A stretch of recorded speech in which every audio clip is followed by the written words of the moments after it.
iron ore powder is made of iron ore refers to the ore containing iron elements or iron compounds after processing, crushing, separation, grinding, and other mineral powder.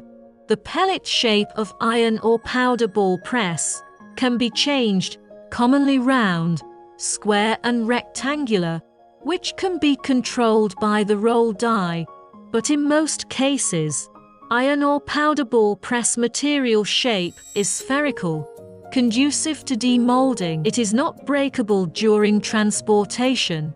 The size of the roll directly affects the handling capacity.